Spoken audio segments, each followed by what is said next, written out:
بسم اللہ الرحمن الرحیم السلام علیکم ورحمۃ اللہ وبرکاتہ۔ امید کرتا ہوں آپ سب خیر و عافیت سے ہوں گے۔ جیسا کہ آپ سب کو معلوم ہے ہمارے مخارج کے سیریز چل رہے ہیں، اور ہم نے پچھلی ویڈیوز کے اندر حلق کے بارے میں پڑھا تھا۔ حلق کے 3 پارٹس ہیں۔ سب سے پہلے والا ادنی حلق، وسط حلق، اقصی حلق۔ ادنی حلق سے غین اور خا ادا ہو رہے تھے، وسط حلق سے عین اور حا، اور اقصی حلق سے حمزہ اور ہا ادا ہو رہے تھے۔ ہم نے بہترین طریقے سے یہ جانا کہ یہ لیٹرز کہاں سے ادا ہو رہے ہیں، کیسے ادا ہو رہے ہیں، اور کس طرح اس کو ادا کریں گے، اور پھر اس کے بعد ہم نے قرآن پاک سے ان ورڈز کو نکالا جو ان کے ریلیٹڈ تھا۔ ہم نے ان کی پریکٹس کی ہے، اور یہ بھی بتایا کہ بہت سے لوگ ان کو کس طرح غلط پڑھتے ہیں اور صحیح کس طرح ہے۔ اگر آپ نے میری ویڈیوز کو نہیں دیکھا جو نیچے ڈسکرپشن کے اندر میں تمام ویڈیوز کے لنک سینڈ کر دوں گا، آپ جائیے ویڈیوز کو دیکھیے، انشاءاللہ آپ کو فائدہ ہوگا۔ تو آج ہم پڑھنے والے ہیں جوف دہن کے بارے میں، تو ہم بغیر کسی تاخیر کے آج کا سبق سٹارٹ کرتے ہیں۔ تو جیسا کہ ابھی ہم نے بیان کیا کہ آج ہم جوف دہن کے بارے میں پڑھنے والے ہیں، تو جوف دہن ان کا کیا مطلب ہے؟ جوف کا مطلب ہے پیٹ، اور دہن کا مطلب ہے خالی حصہ منہ کا۔ تو جوف دہن کو اگر با محاورہ بولا جائے تو اسے کہتے ہیں جوف دہن، منہ کے اندر کا خالی حصہ۔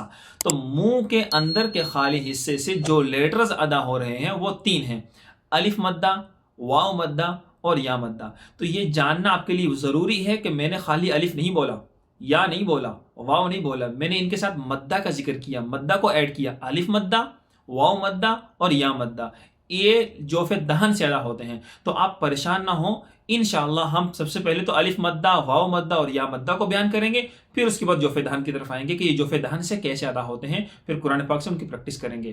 تو الف مدہ، واو مدہ اور یا مدہ کو بیان کرتے ہیں۔ تو الف کو لیتے ہیں۔ الف مدہ کہتے ہیں کہ الف ساکن ہو اور اس سے فرسٹ والے لیٹر کے اوپر اگر زبر آ جائے تو اسے کہتے ہیں الف مدہ۔ الف ساکن کا کیا مطلب ہے؟ الف ساکن کا مطلب وہ الف جس کے اوپر کچھ بھی نہ ہو۔ ساکن سکون سے نکلا ہے، مطلب ایک لفظ کے اوپر، ایک لیٹرز کے اوپر ساکن ہو، سکون ہو۔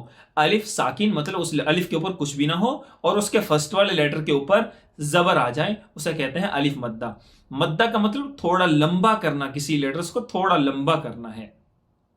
اب اسی طرح واو کی طرف آتے ہیں۔ واو مدہ کسے کہتے ہیں؟ واو مدہ، واو کے اوپر کچھ نہ ہو، مطلب واو کے اوپر سکون ہو، واو کے اوپر جزم ہو اور اس سے فرسٹ والے لیٹر پہ پیش آ جائے تو اسے کہتے ہیں واو مدہ۔ تو واو تھوڑا کھینچا جائے گا جب واو مدہ آئے گا۔ اسی طرح یا ساکن کو، یا ساکن کسے کہتے ہیں؟ یا ساکن بالکل اسی طرح یا ساکن ہو، اس کے اوپر کچھ بھی نہ ہو اور اس کے فرسٹ والے لیٹر کے نیچے اگر زیر آ جائے تو اسے کہتے ہیں یا مدہ۔ تو ہم نے الف مدہ، واو مدہ اور یا مدہ کو جانا۔ اب ہم آتے ہیں جوف دہن کی طرف، اور ہم قرآن پاک سے ان کی پریکٹس کرتے ہیں، اور ہم ثابت کریں گے کہ یہ جوف دہن سے کیسے ادا ہوتے ہیں۔ تو جیسا کہ آپ نے قرآن پاک کے اندر دیکھتے ہیں، آپ نے پڑھا ہوگا شاء، شاء۔ سب سے پہلے تو یہ مدہ ہے یا نہیں ہے؟ دیکھیں آپ الف کے اوپر دیکھیں، الف کے اوپر کچھ بھی نہیں ہے۔ یہ چھوٹی سی دال نظر آ رہی ہے آپ کو الف کے اوپر۔ دال کا مطلب ہوتا ہے سکون، جزم، یعنی اس الف کے اوپر کچھ بھی نہیں ہے۔ دال لے آئیں تب بھی معلوم ہے کہ یہ الف کے اوپر کچھ نہیں ہے۔ اگر دال نہ بھی لے کر آئیں چھوٹی سی تو اس کا مطلب بھی ہے الف کے اوپر کچھ نہیں ہے۔ تو یہ دال کو جزم کہا جاتا ہے، سکون کہا جاتا ہے۔ تو الف ساکن ہے، سکون ہے الف کے اوپر، اور اس سے فرسٹ والے لیٹر کے اوپر زبر ہے، تو یہ مدہ ہوا۔ جب الف مدہ ہوا تو ہم نے پہلے بیان کیا کہ الف مدہ جوف دہن سے ادا ہوتا ہے۔ دیکھیں شاء، تو میں جب بھی ادا کر رہا ہوں دیکھیں یہ آ کا ساؤنڈ آ رہا ہے، تو میرا فیس رک گیا ہے اور ایک آواز کریٹ ہوئی۔ دیکھیں شاء آ، تو میرے فیس نے ایک گراؤنڈ بنایا اس کے اندر ہی، اور اس سے ہی ایک جو آواز کریٹ ہو رہی ہے، اسے کہتے ہیں جوف دہن۔ شاء اس کا تعلق نہ حلق سے ہے، نہ زبان سے ہے، نہ داندوں سے ہے۔ اب اسی طرح آپ نے قرآن پاک کے اندر پڑھا ہوگا قال، قال، قال۔ دیکھیں یہ دیکھیں منہ نے ایک راؤنڈ بنایا اور ایک آواز کو کریٹ کی۔ یہ منہ کے اندر کا خالی حصہ ہے، منہ کے اندر کا خالی حصہ، اسے ہی جوف دہن کہا جاتا ہے۔ قال، قال، آپ سکرین کے اوپر بھی دیکھ رہے ہیں کہ الف کے اوپر جزم ہے، سکون ہے، کچھ بھی نہیں ہے الف کے اوپر اور اس کے فرسٹ والے لیٹر پر زبر آ رہی ہے تو یہ الف مدہ ہوا. تو الف مدہ ہوگا ہی تو جوف دہن سے ادا ہوگا. اگر الف مدہ ہی نہیں ہوگا تو وہ جوف دہن سے بالکل بھی ادا نہیں ہوگا. اب اسی طرح اذا دیکھیں حمزہ زیر ای، ذال الف زبر ذا، اذا الف کے اوپر لاسٹ والا جو الف ہے، الف کے اوپر ساکن ہے، جزم ہے، سکون ہے، چھوٹی سی دال ہے، اس کے فرسٹ والا لیٹر جو ذال ہے اس کے اوپر زبر ہے تو یہ الف مدہ ہوا. جب الف مدہ ہوا تو جوف دہن سے ادا ہو رہا ہے. کس طرح؟ اذا اذا دیکھیں اذا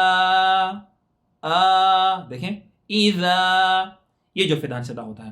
اب اسی طرح ہم واو کو لیتے ہیں تو واو مدہ کیا تھی؟ واو کے اوپر سکون ہو، واو کے اوپر جزم ہو، واو کے اوپر ساکن ہو. چھوٹی سی دال کو جزم ہی کہا جاتا ہے، سکون کہا جاتا ہے، مطلب واو کے اوپر کچھ بھی نہیں ہے اور اس کے فرسٹ والے لیٹر پہ پیش اگر آ جائے اسے کہتے ہیں واو مدہ. تو جب بھی واو مدہ ہوگی تو ہی جوف دہن سے ادا ہوگی، اگر واو مدہ نہیں ہے تو جوف دہن سے ادا نہیں ہوگی.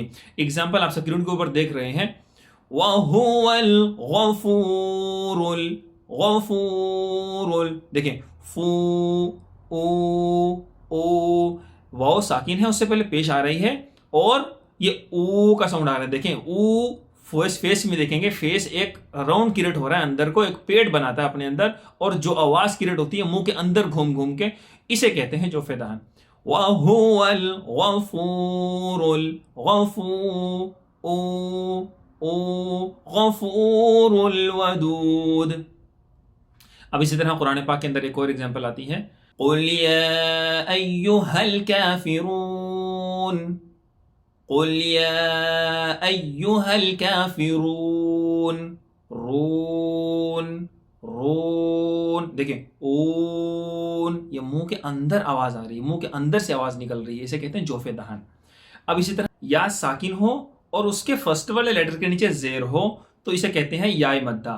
تو یا مدہ ہوگی تو جوف دہن سے ادا ہوگی، اگر یا مدہ ہی نہیں ہے تو وہ جوف دہن سے بالکل بھی ادا نہیں ہوگی. ایگزامپل کے طور پہ قرآن پاک کے اندر آتا ہے لِإِيلَافِ قُرَيْشٍ